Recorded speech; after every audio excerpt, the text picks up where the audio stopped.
Ooh. That's my seasonal voice. When the Seasonal. You season got a starts sickness. screwing with my voice, yeah. Just that. No, not sick. When you're not even. You have no fatigue. You have no fever. You have nothing really except just that throaty nasal stuff that Just happens. that monk chant type thing. Yeah, that gives you that. Oh, wait, whoa. So, okay, I closed the window because I was like hearing a delay of like our conversation, but it was because the YouTube video was open. Okay, we're good now. Okay, yeah, you're good. All right, we're live with Estevan Munoz, actor Munoz. Munoz. I've done the Munoz. It's all good, man. It's been a Estevan while. Munoz. Yeah, there you go. That's even better Um, than I can do. I've been trying to learn Spanish for the last 20 years. Well, Esteban Munoz. That's interesting. It comes off Italian, Munoz. Munoz. Munoz. But Munoz. I feel like you're putting more accent than it needs to, but it's okay. so are you, because it's fun to do that. Yeah, of course, of course. Actor, filmmaker. You've tried comedy. You do rap. Yeah, And yeah. am I missing a writer? Did I get it? I think Everything? writer's the big one. I think writer's the thing that kind of like Circle back. You it circled back. circles back, but it's also anchoring because even with rap, I always saw that as like a literary exercise. I like approached rap from like kind of like a very non-musical place, but yeah, so You, I don't know. I think writer is like the thing. you, I found you. I discovered you. I found you at the Videorama. You wanted to write. Yeah.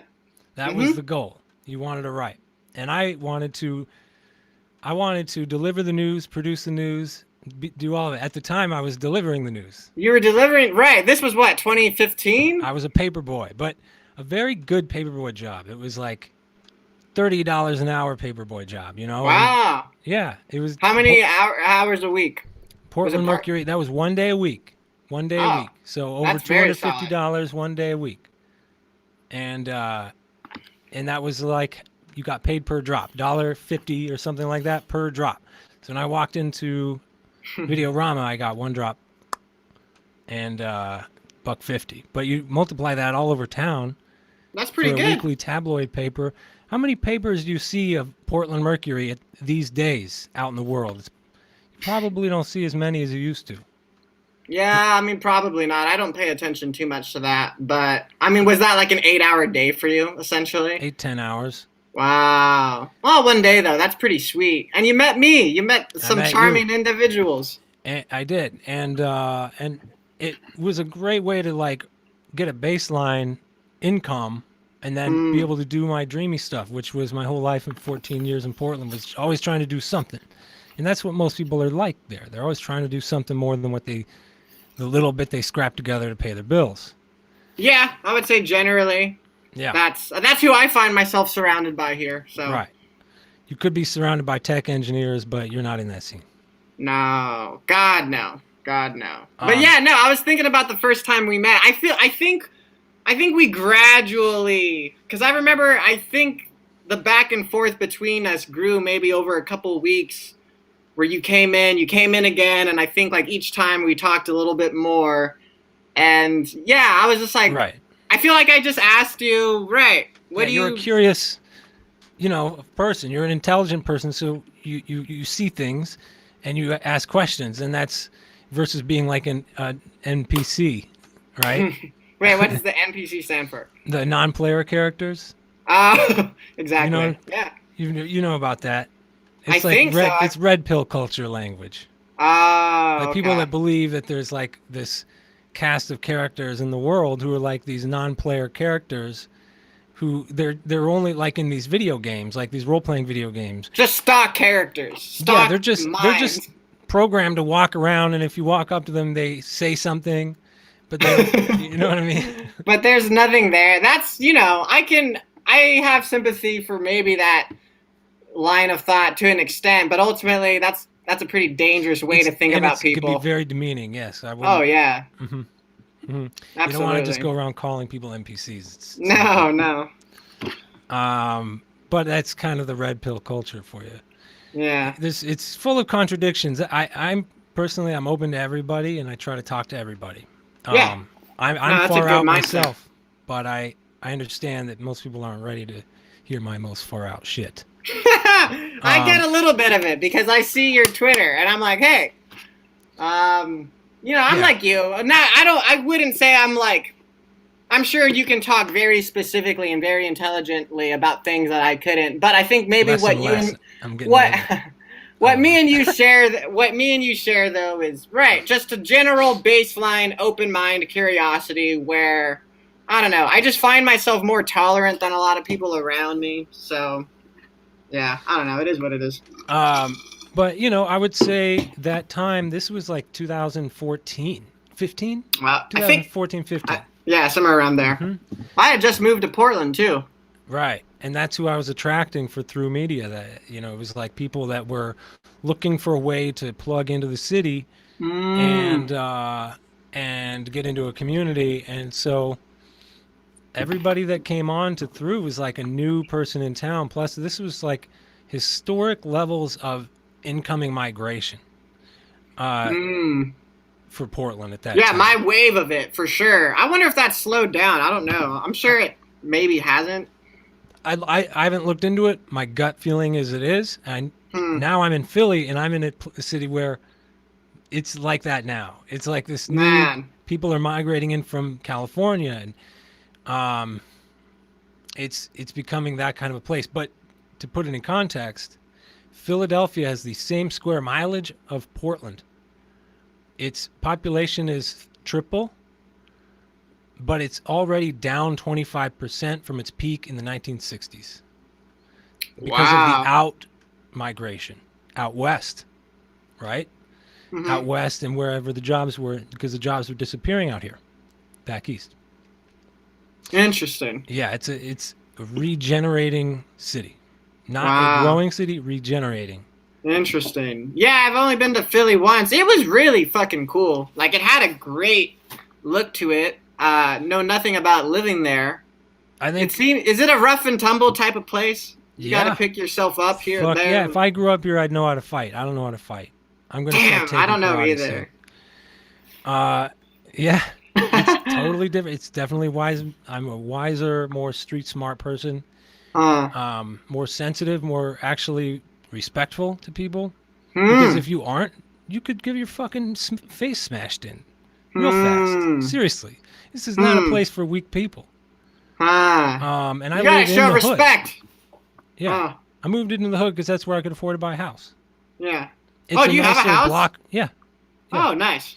But we were talking. So Through Media was kind of this, ahead of the current state of media. But I feel like that's what we were gunning for. I think the idea that we had would have evolved into, more like live streaming and more. Hmm. Um, I think the just the atmosphere we have for independent media is really good. Uh, we were talking about social media before we started going live. We were talking a little bit about how interesting media the world is now. Everybody's live streaming, everybody's posting. It's constant. For me, I'm calling it saturation, where we're at a saturation point. There's too much content. There's too many podcasts that I want to listen to for me to keep up with. I want to know what you're doing, but I can't keep up with you and everything else and everybody. It's amazing how much there is. It's a wasteland of chatter. It's yeah. Yeah. I mean, it's just there's too much. There's too much all at once, and all of us. Yeah, I mean, it's just like Netflix times infinity. Like there's What's too the- many options. Where's the consolidation point though? Because like how many people do you need to I mean, if say there's no mass media at all and it really just becomes a completely decentralized non-Hollywood, independent network of content. What if it's like that? Is how many people can produce content and be supported? And how many people want to produce content and be supported? Mm. That's what I don't know where the market's going to cap out, but we're seeing it get there. Mm. If I have 1,000 followers, if I can get to 1,000 followers and get $5, even just a year out of them, it would cover my costs. I And know, they it's so simple, right? But if I get that a month out of them, then I'm got a salary, right? I mean, that's absolutely kind of my goal. I don't know.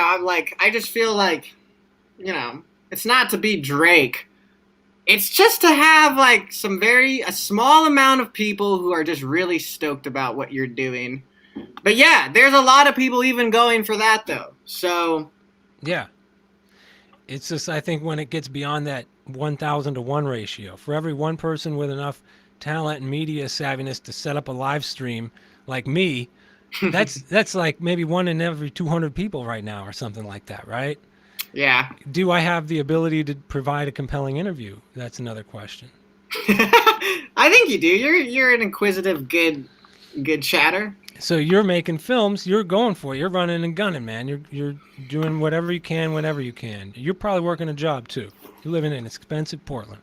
Well, it's funny. I'm freelance writing right now. Right now, my job is I'm writing this person's TV series, and he gives me a monthly amount. And hey, my friend Smythe is here. That's funny. What's up, Smythe? I'm making an album with him. It's very close to being done. But yeah, I got my job right now. Like, I'm successfully freelance writing, where like I'm literally paying rent, developing this TV series by just this individual. So.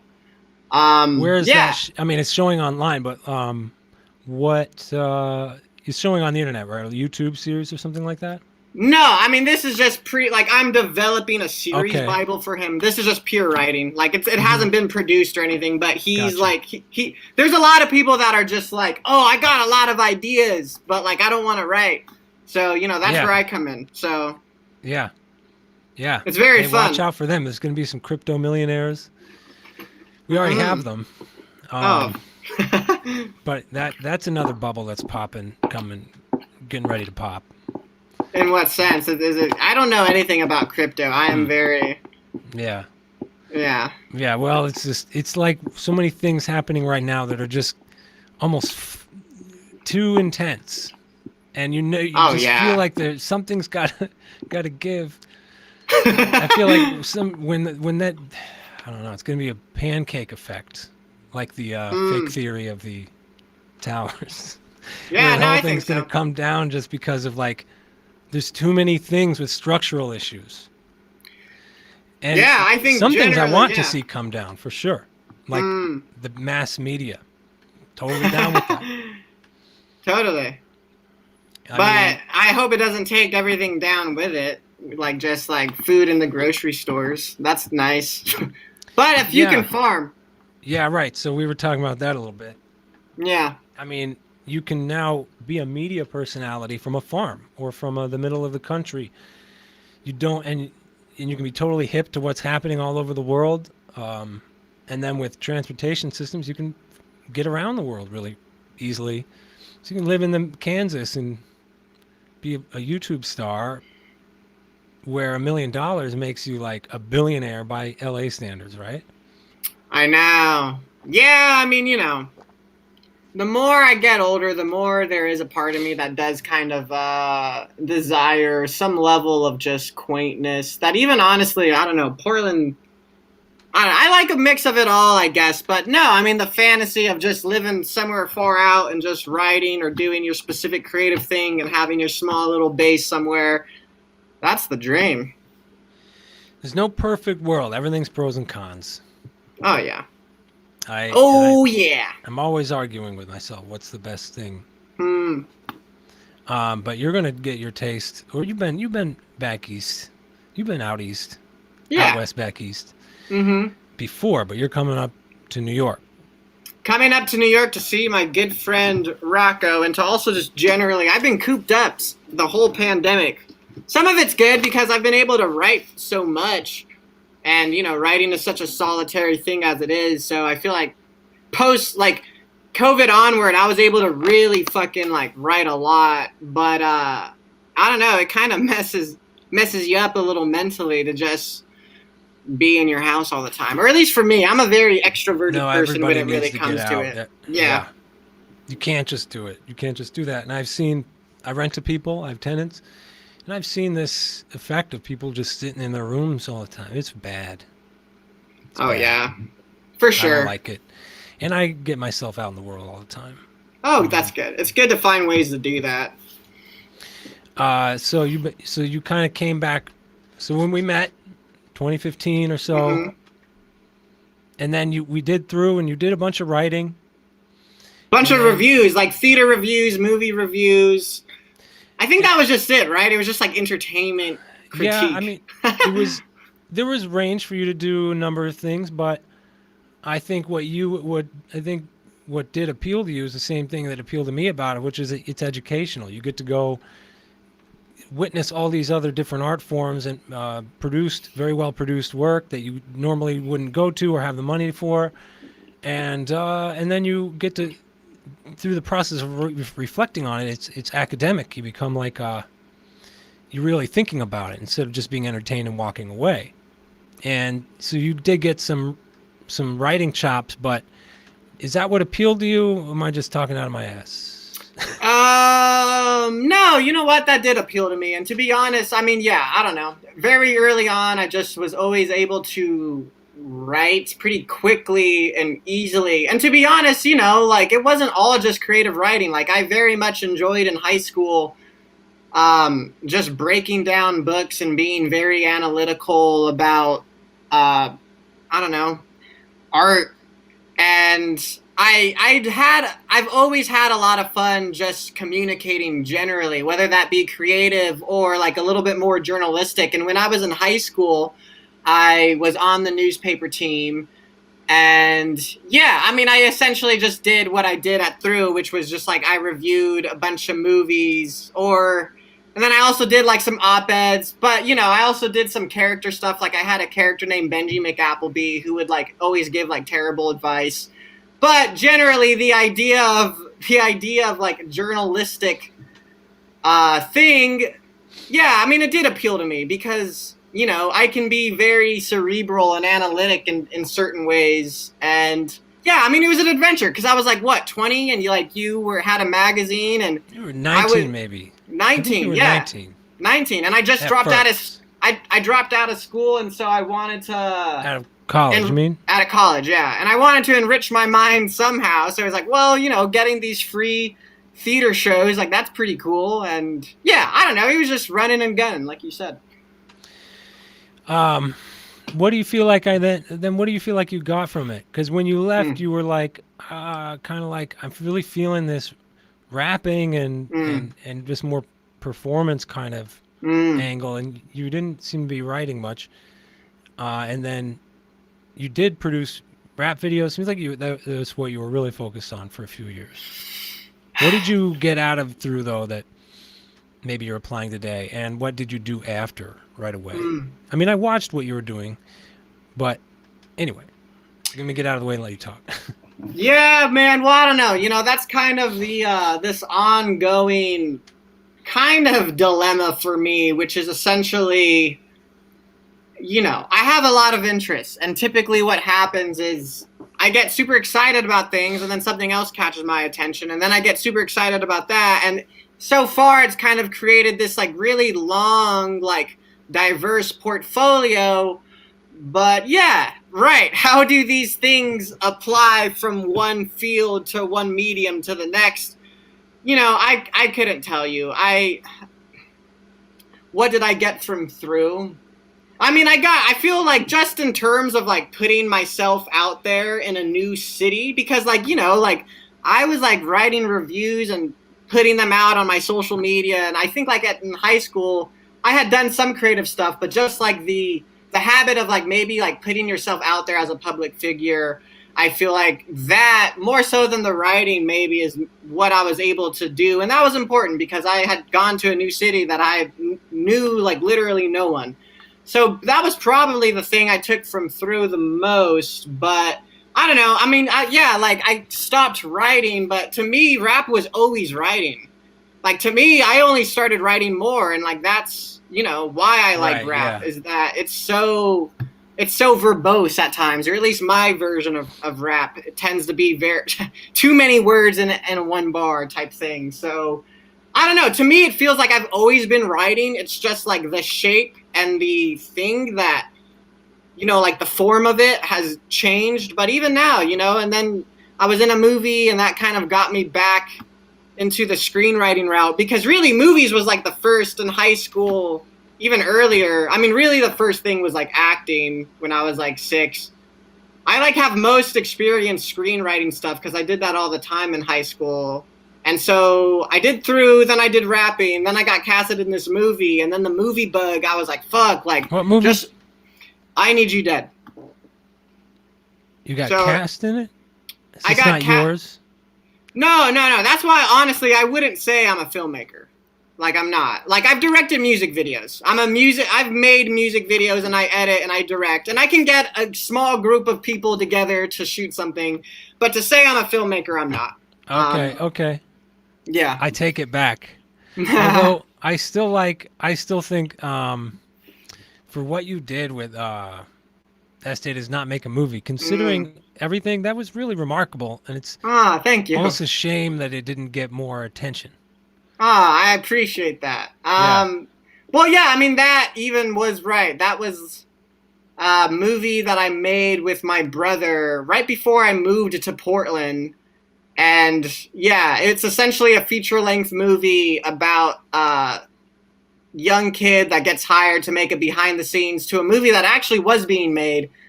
And I play that. Finished or released? Yeah. Abe Makes a Movie, right. It's called Abe Makes a Movie, directed by Ryan Turry, and we made Estee Does Not Make a Movie, which was supposed to be like this behind-the-scenes featurette, but it turned into a feature-length movie that we put more and more stuff in. And yeah, I mean, I really appreciate you saying that you liked it so much, because, you know, like, I'm so close. I mean, I tried to watch it, I'm actually a tough critic. Yeah.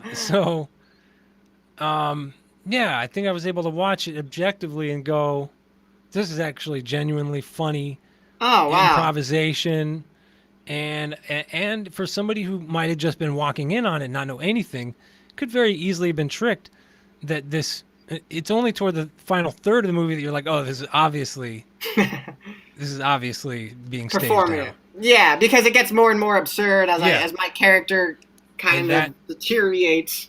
And that pacing itself was very good, and your brother had something to do with that too. You know, he did the editing. Yeah, no, he edited it. I mean, you know, he was behind the camera, but yeah, I mean, we had no script. Well, I mean, we knew like where things were going, but yeah, it was like all improvised. I have more acting experience not saying lines than like saying lines, which is pretty funny. Like, I can improv pretty well, I think, but yeah, man, I mean, it means a lot, because it really was like, just, you know, me and my brother have our own creative history, and that just felt like, I mean, that's, you know, the biggest thing we've done for sure is that feature-length movie. So I appreciate you bringing it up. You know, you remember Through the Fan too, right? I rewatched that. It stands funny. up. No, it's super funny, man. You have a great performance, and I was like, why didn't we make that a series? Why didn't I actually make that an interview show with not just you guys? It would move on to other people. But just generally. Yeah, it would have been funny. It actually could have been a hit because of other shows like that were happening. There was a guy who did an interview show. He was a famous comedian or something. Zach Galifianakis. No, that we were parodying through Between Two Fans. Oh yeah. Or Ferns. But no, there was another interview show where this guy, it was like 7 Minutes in Heaven or something. It was like a 7-minute interview inside a closet with somebody, this guy.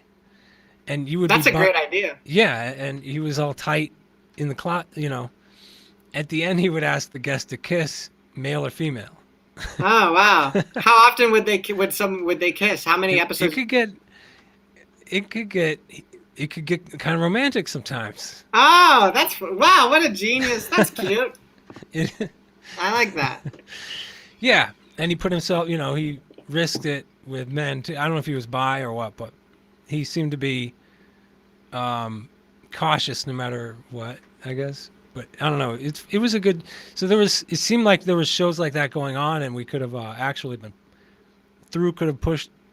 Like Forrest was great to work with. There was for a moment we had a crew. That's the tough thing about like doing an upstart project with no money. You get good talent, I mean, you've moved on to do bigger and better shit. Estevan's moved on to do bigger and better shit. All of us have, except for me. What are you talking about? You're in Philly. You're doing live streaming. Yeah, this is my re-entry. The only thing, look, what I've accomplished since then is financial security. That's every huge. month, it's way huge, and it's not even really enough. But it's at least I have a foundation. Back then, it was like if I had $100 at the end of the month, I was like, fine, okay, great, I keep rocking. You know, to me, that's absurd. I don't know. Yeah, man. I mean, you're a hustler, though, dude. It just seemed like, at least from the outside, and right, maybe it's because you had no money. It just seemed like you were constantly scheming or hustling, like, new ways. Sure. I am still. That's still what I do. Yeah. Yeah, never give up. Yeah. But it's amazing how quickly you can turn around and buy a house. It just depends on what your market is. And Portland is very tough. It's very expensive. Oh, yeah. Philly has gotten tougher since I've been here. Because when did you move to Philly? 2018. Early 2018. Wow. Because I think that's the last time I saw you. The last time I saw you was through closing party. Yeah, at the bar. I remember that. Right. Yep. Karaoke. Chopsticks too. How can really? I feel like maybe I didn't go to that. There was some bar, I think, on downtown that we went to. Maybe. I remember. I don't know. Yeah. You know, whatever. Yeah, I'm whatever. pretty sure it was the karaoke place. Okay. Then Kate had her own party. Oh, okay. Okay, so this, I was watching those videos, I Need You Dead. Yes. I watched both of those, the teaser and the trailer, and I'm still very confused what this is. What is it? It is I Need You Dead is a film written and directed by one of my best friends. His name is Rocco Bergen. And I mean, it's, you know, like, honestly, he accomplished a very remarkable thing. He's only like 21, and he shot and directed this feature-length movie that had like a very huge amount of crew behind, and it's a horror comedy. I play a character named Dude who creates this monster that's kind of born out of his most insecure, self-deprecating thoughts, and which is inspired by when you take edibles and you get too paranoid stoned. Is that what it's inspired by? I mean, yeah, there's a drug element, but it's a little, you know, unclear as to if this was supernatural or the drug. Either way, it's a film that, you know, I like helped him with the script because at the time I was living with him, and he was writing a script, and like I would read it and give him feedback, and then more and more he was like, I'm actually going to do it. And he did it, and I didn't think I was going to, like, even be involved in it. But then it kind of just became more and more clear as the script developed. He was like, oh, like, I feel like I could actually play this main person, and, like, you know, it's like, I think I can do well.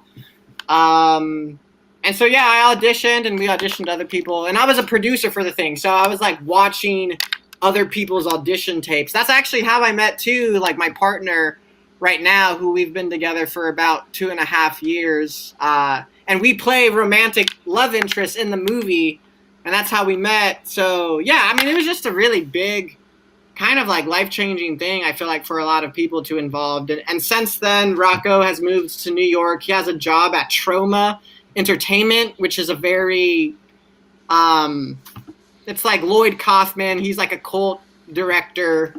And right now, me and Rocco are working on, now I'm like writing, me and him are like writing the next script. Whereas the last one, we were kind of I was just giving him feedback on it in, you know, a every week sort of way. But now, I mean, it's what I've been doing the last month is just like really diving into this next script, which has been super fun. So yeah, it feels great.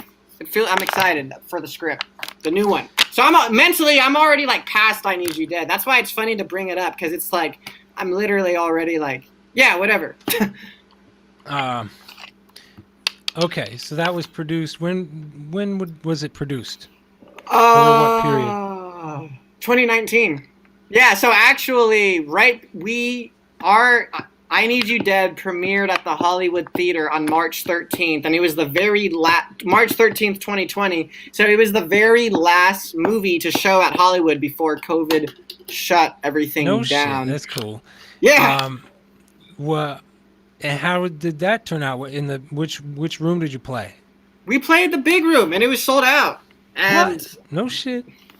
Dude, Rocco is it was a whole team effort, and Rocco just kind of like spearheaded it all. I don't know. Rocco's a pretty crazy. He's one of the few people that is just like, all right, maybe you should like work a little less.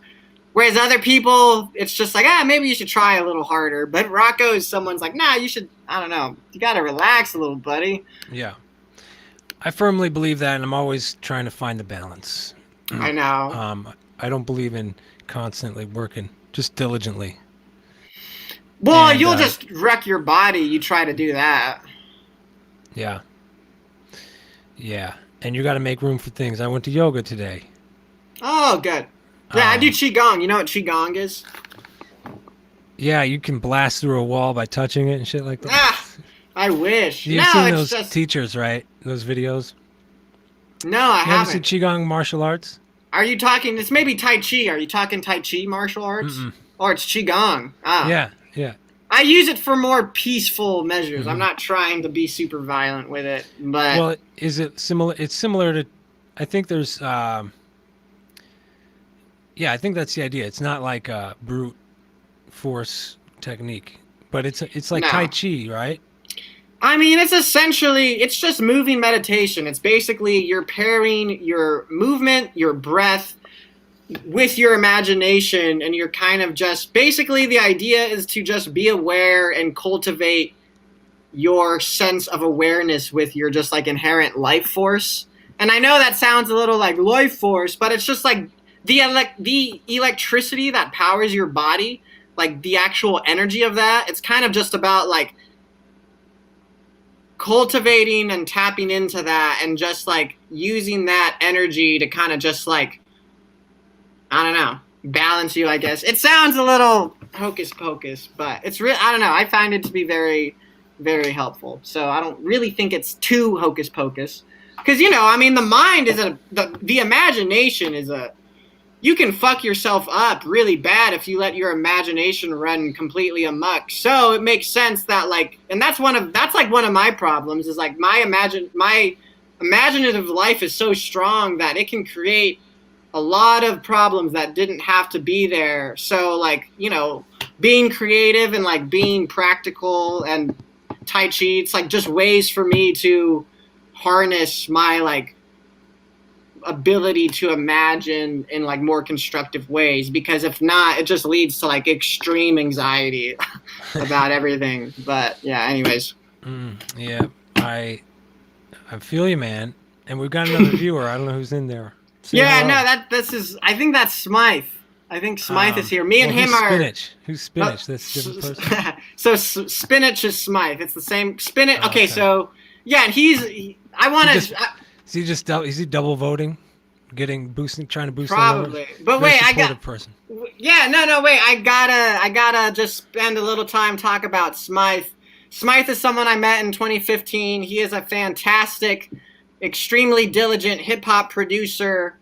We have an album coming out. I don't know if I should say the title of it. I literally think Smythe's the only one listening, so whatever. But it's called Boxerama Express. I think that's the working title, but it's a full-length concept hip hop album.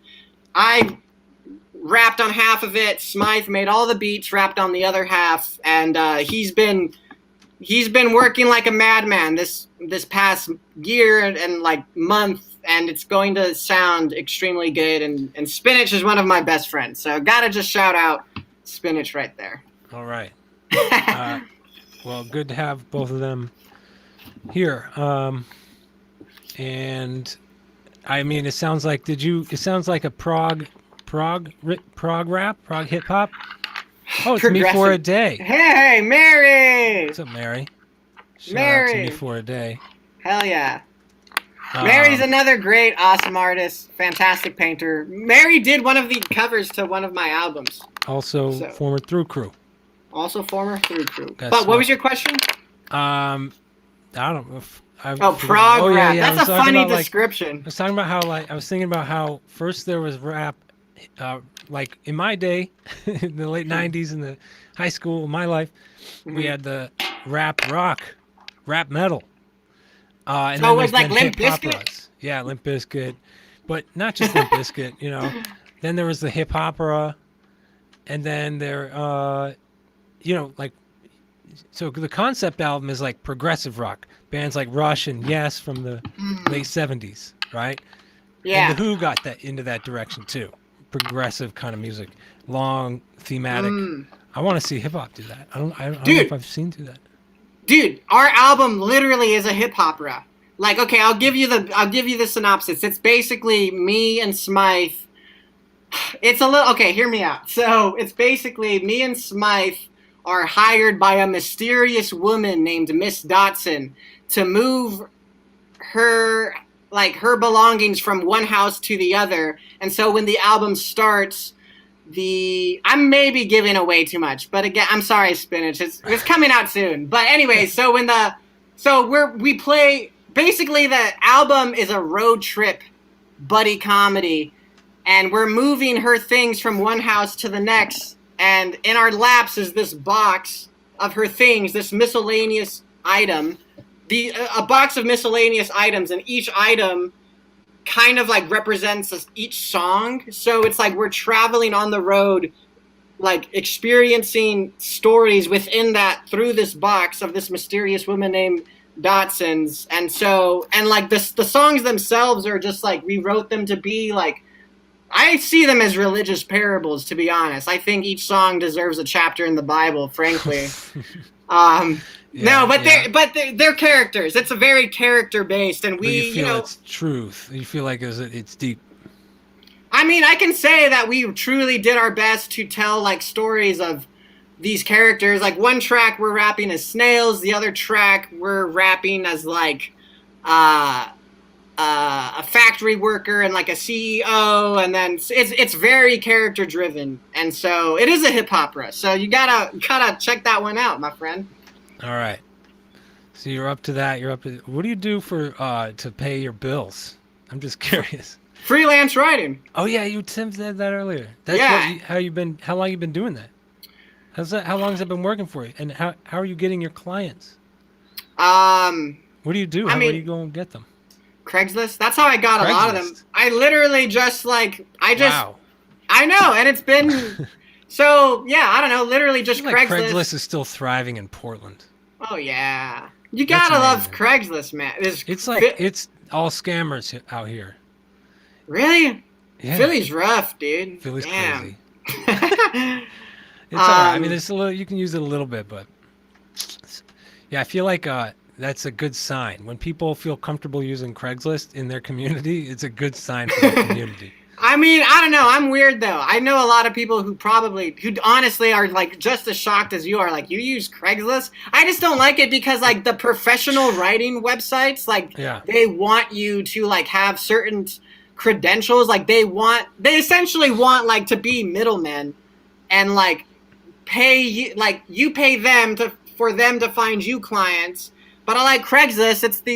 I don't have to do that shit, and I don't have to prove my worth as a writer to like some middleman. I just have to do that to the clients themselves, and yeah, it's worked out. I mean, I've been doing it for about like a year and a half, and yeah, I mean, I've written people's scripts for money, and yeah, I'm writing a TV show right now, and I will say that I've been able to do this because, you know, with the COVID unemployment money, I had such frugal spending habits before. I was a really good saver going into the pandemic. So suddenly I'm literally getting like more money than I've ever had, like by humiliating amounts, much more money. Yeah, I did too.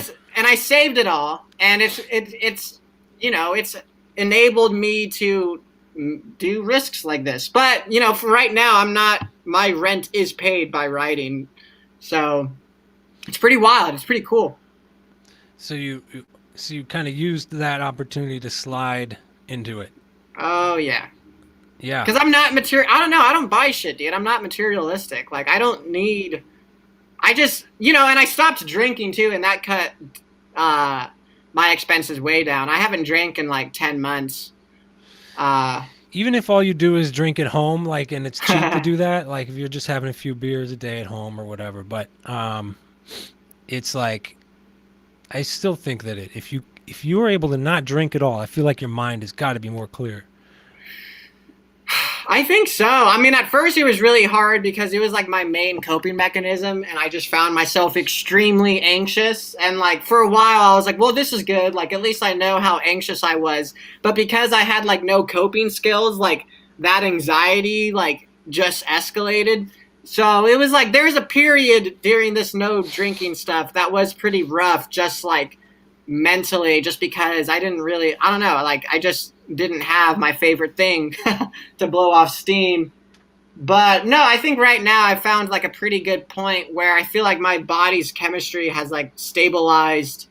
And I feel like it's not even that my mind is more clear. I feel like what it is I just have time and energy for things. Whereas like before it was like I've never been someone who likes to be creative when like they're drunk. So before it was like if I'm drinking, it's like, oh, I don't want to do anything creative. I just want to chill. But now that I don't drink, now I don't even go out.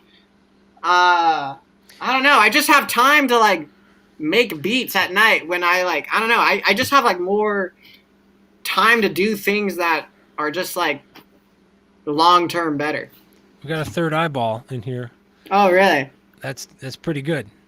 It's That's actually good. hard to get more than like one or two. Really? All right, man. Yeah, usually you don't. I mean, wait till these live streams catch on, I guess. Yeah, good job. Maybe it pays to get those tweets out like we did, or posts. I think so. I haven't even checked my IG. I'm curious who the third one is. If it's not my partner, I'm gonna be very upset. But no, I'm just fine. Oh, we're down to one. What happened? People Oh were like, no! "Oh, we're cool." Damn it! What did I say? Excuse me with the. All right, what were we? I was just thinking like how an environment can really change the potential of a community to be creative and to support and maintain people. Like with drinking.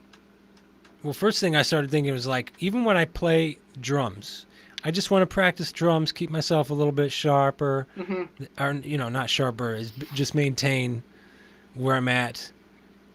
Even though I don't have any band that I'm playing in or anything, I just try to get 20, 30 minutes or more a day. Yeah. If I can get that. While I'm sitting there doing that, I really enjoy having a beer to my right. And just, it's enjoyable to play like that.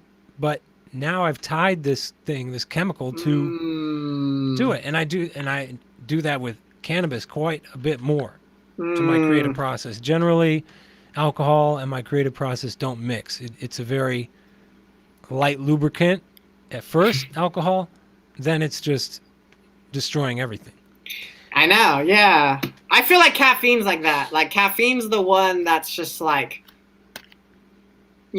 I write a lot, and usually, yeah, I'm drinking kind of a lot of coffee. I've cut down on my coffee because it was fucking up my sleep for a while, and I feel like it's still a little fucked, but... I wonder if that's something, because I used to sleep better, but I've been drinking more coffee, too. My chemicals are 10% or more above my previous thresholds that I remember in Portland. I used to have a beer every day, and now I have a beer every day. It's that Philly, dude. Damn. And that's what I was getting at. Is like, this is an environment where you're so much more likely to have friends around that are going to notice you drinking more, getting a little sloppier when you show up to the bar or whatever. You're going to have friends who care more about natural remedies, doing yoga, going hiking, things like that. Around here, most of these communities just don't do that sort of stuff, and it's not that they don't have access to it. Philadelphia has all the conveniences of Portland and more, plus wonderful parks, has everything you could want to support your own health. Mm-hmm. So it really is a community thing. It really is a cultural thing. And it's not necessarily Yeah. a wealth thing, because back when I moved to Portland, it was poor, but people gardened. People made their Mm, own kombucha, but they didn't have a lot of money. They didn't make barely any money. So it's like mm, really just a culture. It's mm. very interesting to me. And Right, because so, where did that come from if it wasn't generated by a money thing? Like, why? yeah. Because, um, well, then we get into some deep stuff, and you get into the woke type stuff. And I there is know. power structures. I don't like the term systemic racism per se, and I live in Philly. I see it 100% out here. Yeah. What that means to me, it has a lot, is power structure, because there's no face to that really. Power is power, control is control, and it will seek and dominate and destroy communities in order to protect itself. Yeah. So that's really what it's simpler to look at it that way to me, and less hot button and divisive. We're all under the threat of power and control, Mm, and we all share that in common. We should support each other in our freedom and our independence so that we can be creative people, stuff like that. Um, it's Portland was a place for me where it really enhanced my creativity, amplified it, mm. and gave Wow. an atmosphere of people that made it just the network of our Mm, relationships was, what are we doing to get, how do we plug into this creative network, what's our role in that. It was so much of our identity, and that's just part of being an artist. And when you're young, you can tap right into it. I don't find it's as easy now. Of course, it's COVID time. It's been harder than ever to find like things to people do. people to hang out with and stuff. I'm For kind of rambling, sure. so I'm not sure. Maybe you No, have it's any okay. thoughts. Yeah, well, I mean, the community aspect, for sure. Like, I moved to Portland when I was 18, and, I only moved here because it was like, I was considering, like, the bigger places, um, like LA or California or, a bigger city. But I moved here because it was just cheaper. And it was like, well, this is like a good stepping stone. This isn't where I want to stay, but this is just like a good, like, out of the city that I grew up in, out, like, away from my parents, just like me on my own. It felt like a good uh, stepping stone. But yeah, man, I mean, I think it really worked out for me. And I think what you're kind of getting at in terms of, I think Portland has a very encouraging artistic environment where I wonder if, like, in NYC or just a little more intense of a place, it's a little bit more competitive feeling, whereas I feel like here it's just like, wow, you do a cool creative thing, like, that's awesome, man. I just feel like that sort of stuff, because of the type of people that, whatever that culture of Portland, like the kombucha culture before, also with these people moving in from, like, the country looking for some sort of, like, interesting creative haven. Yeah, it creates a situation where, like, a lot of people you meet, they you share a creative dream for yourself, and they're open to it, they're excited for you. And I think, like, absolutely that I think has probably, because I'm with you, my creativity has, like, absolutely blossomed since moving from Albuquerque. And not that Albuquerque was the problem, but I do think there is something about moving to a new city where, like, certain internal things were able to shift around, where I was actually able to, like, be more and more creative. And I think it helps if, like, that external circumstance is just like, yeah, what's up? Like, what, you like to do creative stuff? Let me see. Makes it that it's a portal to get into versus like a rushing river that you got to go upstream. Yeah, Right. But, yeah. I mean, I don't know, man. Maybe that rushing stream, It's maybe it creates those diamonds, though. You know what I mean? I think the negative I'll give to Portland and what it did against me Hmm. was it made it too easy for me to be unrealistic. It made it too. Ooh, that's a great one. It made my ideas too. I don't know. Like, you can do. Let's just say comedy. If you want to be a comedian in New York, the market forces are going to drive that dream right out of you so fast, unless you're really good or willing to adjust and get better quickly. Or really extremely sickly dedicated to the idea of you doing it. Unfortunately, the people who have the advantage are the people who will basically have money and don't have to worry about those market forces. So if they have to go get a job, and I saw a lot of comedians come out of Portland when I was involved in comedy there, moved to New York and LA, and some of them made it big. Some of them have done quite well.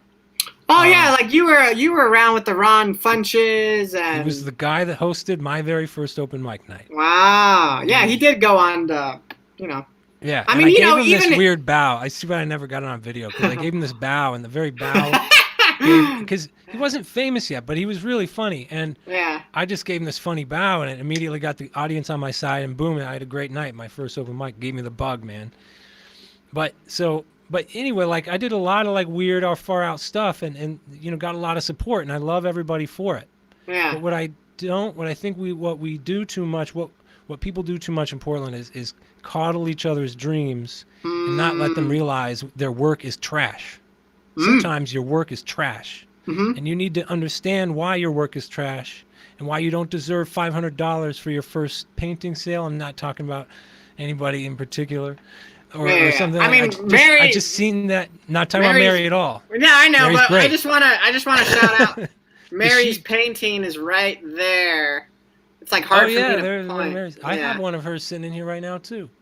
Where is oh, there it is. All right, shout out Mary for this painting right there. But before a day, go find it. But no, I mean, yeah. But there's I'm with you, man. There's a lot I'm of with that. you. It's got a lot of coddling of these fragile minds, and I don't know what the perfect middle is.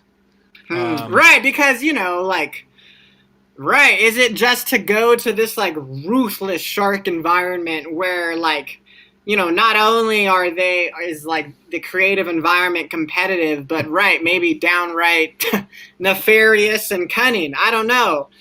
Well, frankly, there is some of that too. Like if you're too open-minded and you just kind of want, like, Portland doesn't want to judge anybody, and like, it's very nice. But sometimes you're opening your mind to some aesthetics that are straight up evil or just bizarre and corruptive. Or not in touch with reality. Yeah. A lot of corruptive ideas that come out of an environment where you're not allowed to shut anyone down.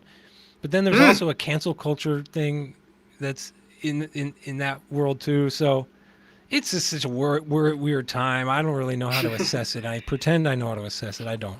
And I appreciate anybody, that is open-minded to other people, because that's something I've had to be a lot moving out into this world.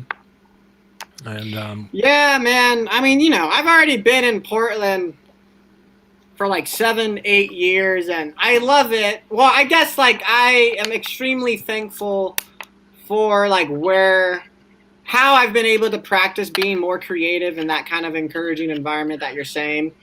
But yeah, man, I don't know. I'm curious. I'm curious about other places. I'm a little curious, like how far does this Portland bubble go?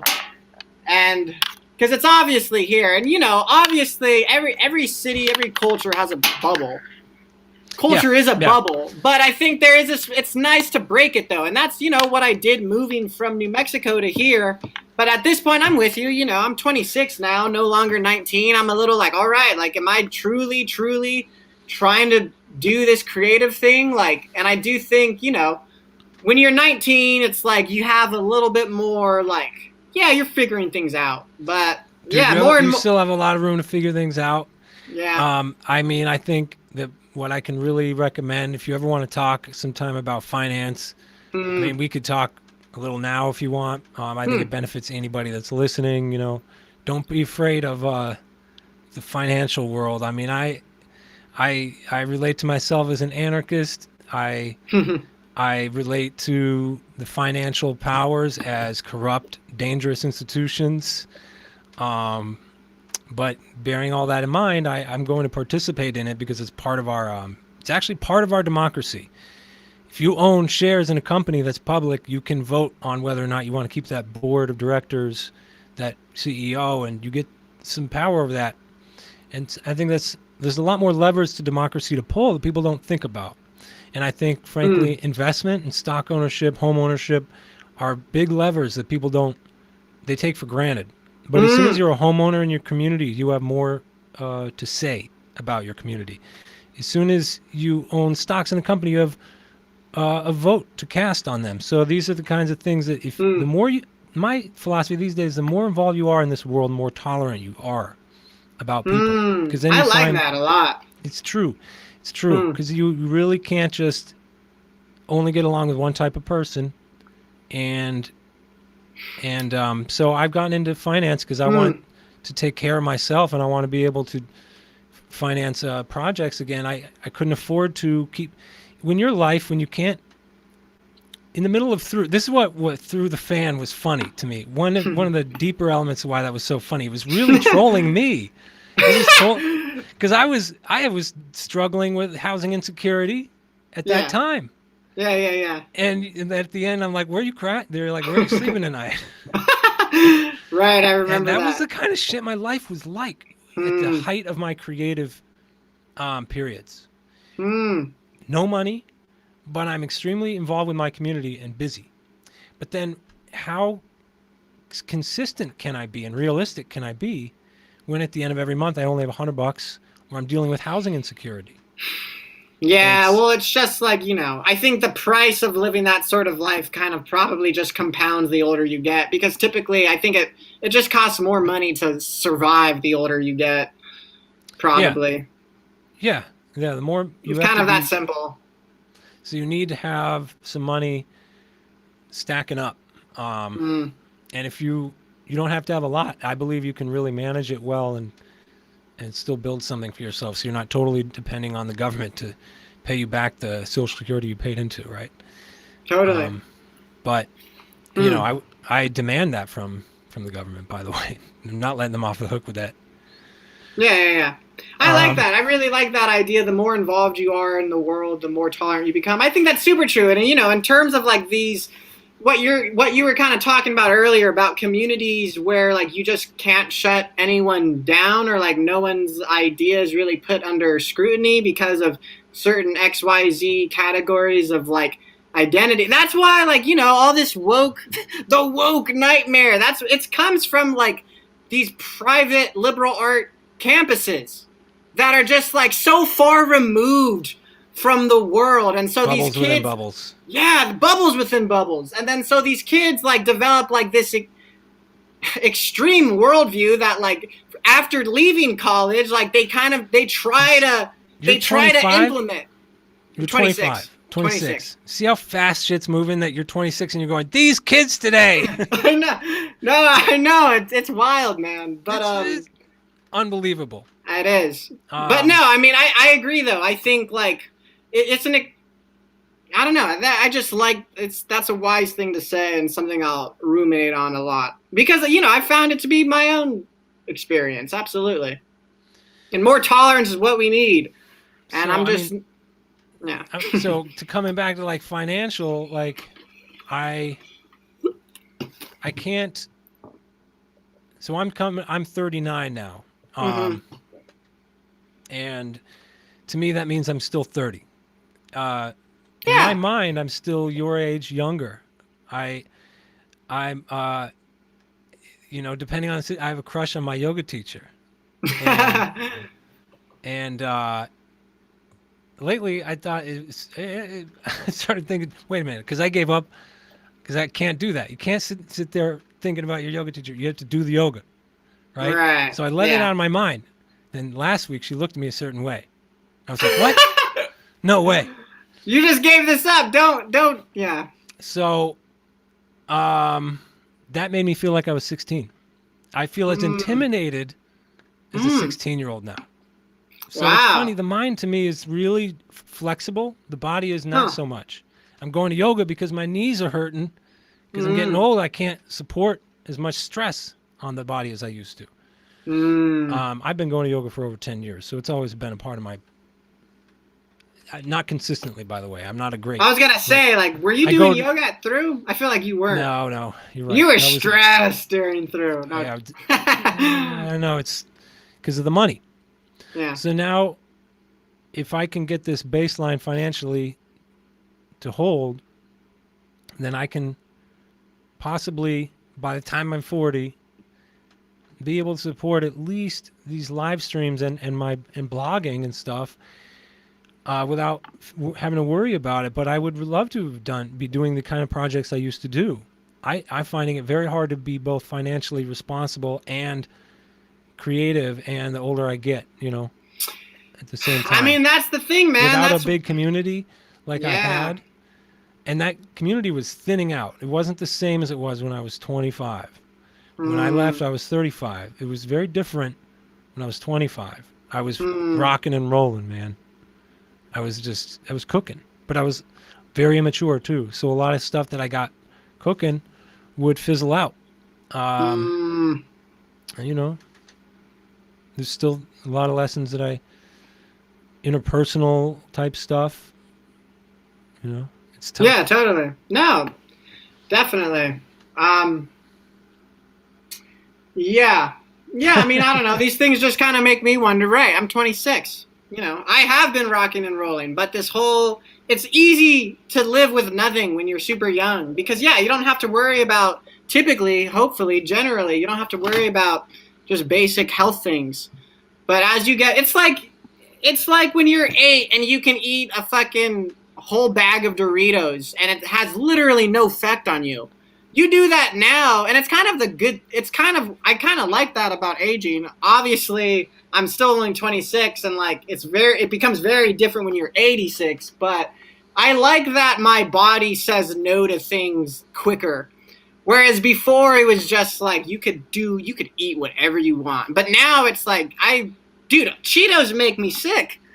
I get nauseous eating a Cheeto. I'm like, what the hell is this, man? Yeah. So right, and what that implies about being creative, because typically, this is it's a capitalist world and you got to make your money somehow, and typically, frankly, I think also if you're a creative who tends towards an original, unique output, there's not a lot of money to be made immediately. There's a long-term investment with that you develop your original voice so well that it becomes undeniable.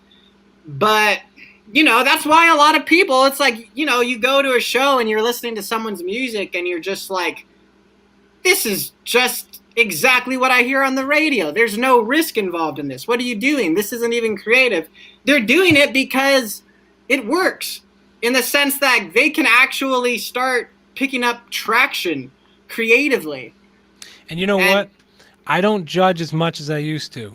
That's good. That's good. And things like that. Like, yeah, I know. Oh, I was so fucking rough on myself. So if I came up with a good beat that just sounded good and music that sounded, no, I got to make it sound weird. And therefore I would screw my own, like what the fuck? Who cares if it sounds good? Like if it sounds like commercial, why would I judge like that? It's insane. No, I'm therefore, with you. I also wouldn't even hang out with people who were successful because they were too successful. They were already sellouts. They had to be sellouts. If you're that successful, you have to be selling out. No, I'm with you. No, there's a bit of arrogance. I'm not like that anymore, man. It's stupid. That's good. It's stupid. No, I'm glad you're saying.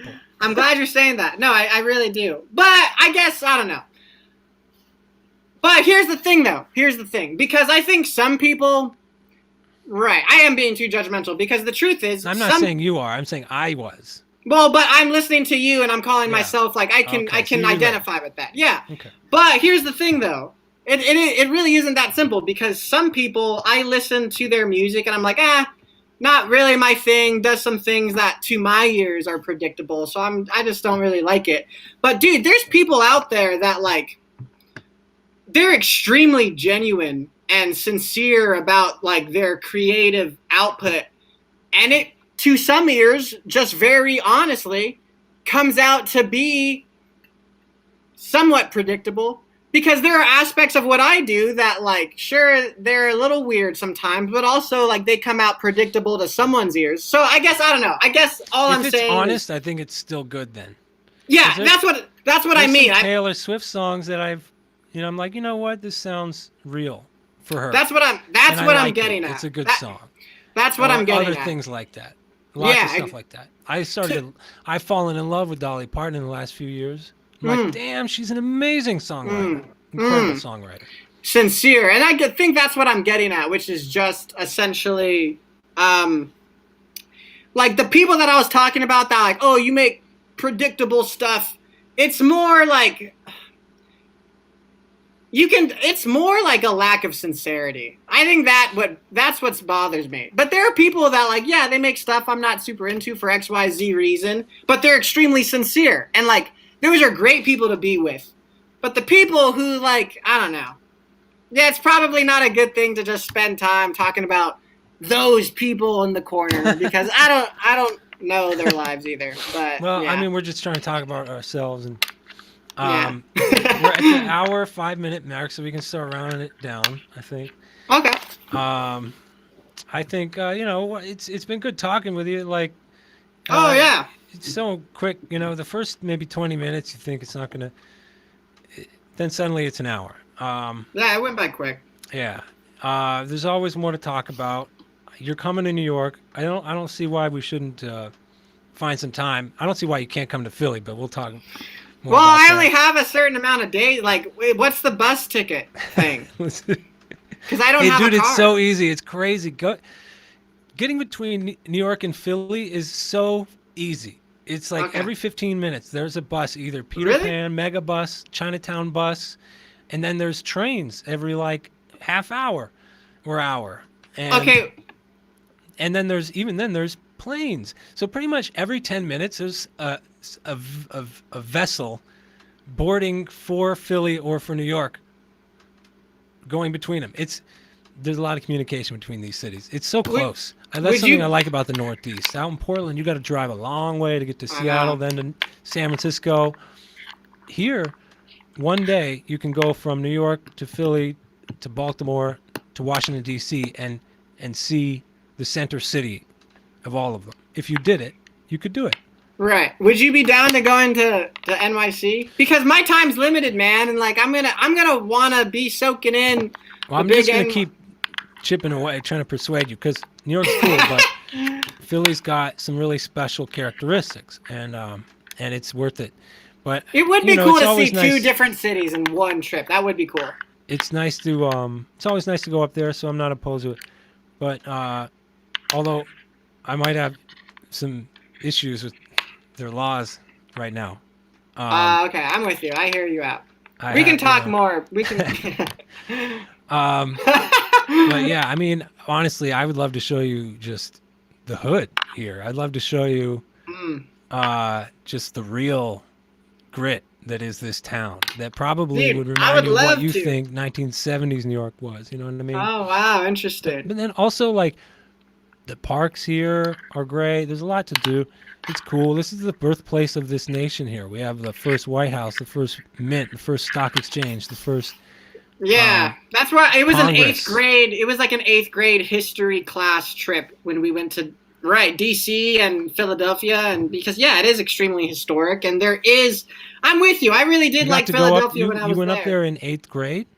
Yeah, it was like part of a program where like it was honestly one of the funnest trips of my life. Yeah, from Albuquerque. It was like a bunch of middle schoolers. You know, you see that almost every day down there by the Liberty Bell area. There's a group of kids in a school doing the tour. Yeah, from all over the world coming there. So then, let me. It just comes down to how cleverly can I design my 6 days in New York. But I'm open to it. I'm open to go into Philadelphia. I just have to look at how much does it cost? Like, yeah, there are buses everywhere, but how much we talking here? $15. Is it really that cheap? Yeah. Because it's only like 2 hours. Yeah. It's like each way, $15. Would I be able to stay at your place? It's funny we're like, okay. It's funny we're discussing logistics on live stream, but and we actually have the biggest audience now with 4 total. Oh shit! Watching us plan some kind of rendezvous. Something. Yeah. Either way, man. Like, so you're not. I thought you were doing a project up there, so you're mostly just going to be chilling with your friend and. But you're going to be doing something. It seems like you can't not be creative. You're going to try to write, is what you said? Yeah, I mean, before? Right. That's fun. That's right. Like just getting caffeinated in a new city, walking around with your journal. Yeah. Come to Philly. Oh, Lydia. Or are you just going to be a tourist up there? I don't know. What are you going to do? Good question. I'm gonna see the new Paul Thomas Anderson movie. That's for sure one thing goodness I'm gonna gracious. do. Yeah, I Yeah, gotta yeah, see yeah. that.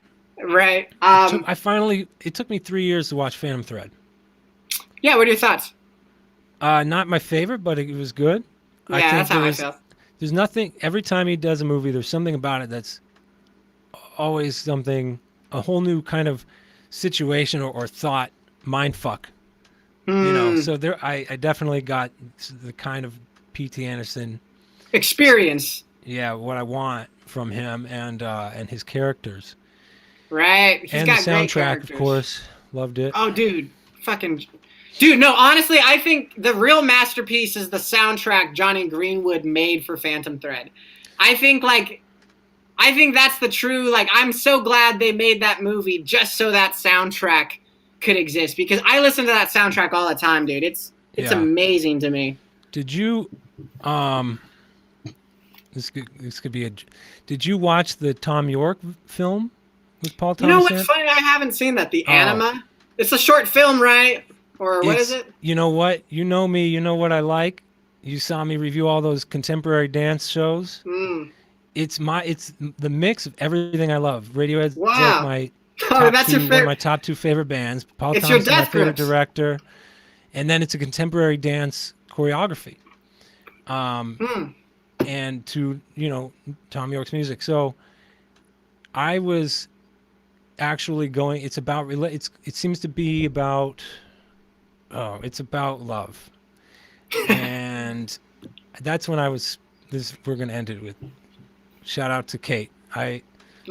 Yeah, you ever see her? She moved back down to Portland. Yeah, I saw her. Actually, the last time I saw her was the last time I drank. Not because I got sloppy drunk, but... She bartending? No, we were just hanging out with Mary. But okay, good. But yeah, that was in February. And yeah, we've tried connecting, but I don't know. I haven't seen her in 10 months. I think that when that movie came out and I watched it is when we were finally ending it. Oh, I have a similar Which story. was a long process. Oh, shit. But it just was the most touching. I don't know, dude. That movie made me cry every time. Anima. Oh, Anima made me cry not Phantom every Thread. time I watched it. I watched it 5 times. And then I watched it a year after. I watched it again recently. That there's a scene that still gets me. It's beautiful. Very beautiful. Wait, don't spoil it. I'm not. I haven't seen it. Okay. And I don't know if you'll go through the same thing, but I know that it's just bam. Because these are geniuses. They know how to make that moment condensed. Just that most powerful moment. Bam, just gonna touch your heart. That's kind of why I was honestly not really expecting a whole lot, because it felt like, dude, Tom York and Paul Thomas Anderson, it felt almost like too much success in one creative space where he was like, I don't know, man, these are you should. It's hot to the touch. But yeah, exactly. Under Pressure by David Bowie and Queen, one of the greatest songs of all time. And it's so, sometimes the magic is still made. I'm going to give you one thing, a background about it. Okay. The woman that is his interest, Tom York's in the movie. Mm-hmm. They got married last year. Oh, okay. So there truly was a love romance emerging. It was happening. Oh, okay. I just want to quickly say I had a similar experience with a Paul Thomas Anderson movie in 2018. I was watching Phantom Thread, and I downed 2 cups of coffee. And while watching Phantom Thread, it was I have to break up with my relationship. So we had a similar PTA breakup. Oh God, I have to do this. She's giving me the poison. She's poisonous. Women are poisonous. Yeah, it's a it wasn't because poetic. Of that, but he's expressing, I think, in Phantom Thread something about relationships and the kind of codependence that you can get into. Yeah, and it can kind of be sweet in a sick kind of way. It's really poetically, disturbingly true, and doesn't have to be that way, but that's how the film ends. Yeah. It's just who knows how long that story goes for. Right. No, I love Phantom Thread, right, because it is a sickly love story where So yeah, you know. who's Ricky Lydia says come to Philly? Yeah, so Lydia was the awesome artist herself. She's the producer to a documentary that I was in about video stores. So yeah, I wonder. I want to see this. Yeah, it's by a filmmaker named James Westby. It's called At the Video Store, and he like interviews a bunch of people around the country at video stores, and I was one of them. And this is around the same time that I met you. But yeah, Lydia was the producer. She's in Philly. So she's I guess so. Okay, well, then you got 2 people in Philly. It looks like you got to go down. True. I didn't realize Lydia was in Philly. We're probably on delay, but hopefully she'll get back and confirm this. Word. Let's close it out. I think this has been good. This has been great, dude. I'm honestly down to do more of these too, if you want. I don't want to hog up all your on-time air. Well, you know, I'll just close on a thought about where this I think is evolving. Is I do want to. Yes, she says, Estevan Shines. Yes, I am outside of Philly. Sweet. Delco, you in Wawa country? All right, that's gonna be my guess. But yeah, so like I want to do a podcast again. I'm not sure how I want to do it. Sometimes I think I just go live and bring on different people every time, but we go through topics or something. Mm-hmm. But I feel like I could do this regularly anyway, some form of this pretty soon. Hell yeah, you should. It's also an excuse to just talk and hang out with people. I know. These days you have to like be producing content to hang out. I know, man. It's a dark, twisted world. Yeah. So, I mean, you know, next time we do it, then we have to build on it. So, like, maybe have something prepared that we're going to do because, you know. Yeah, right. Because this was, you know, I haven't talked to you in like 3 years or so. Time. Totally. Even though I've read your pieces on your website, and I was really I really liked that one story. I mean, I'm sorry that you went through it, but like about your neighbor, and like you were like ready to like smash this dude. I don't know. I just found that to be a really well written story. So yeah. I've been catching up in the shadows. Maybe you can help me write a script.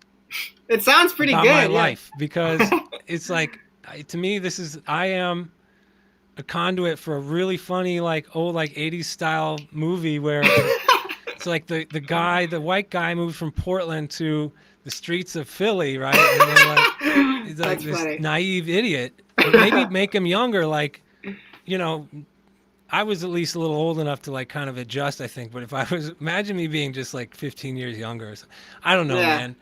I think that I have enough like actual stories from it that are filmic. But then also, if you embellish and make a story, I think it could be funny, because it could reveal things.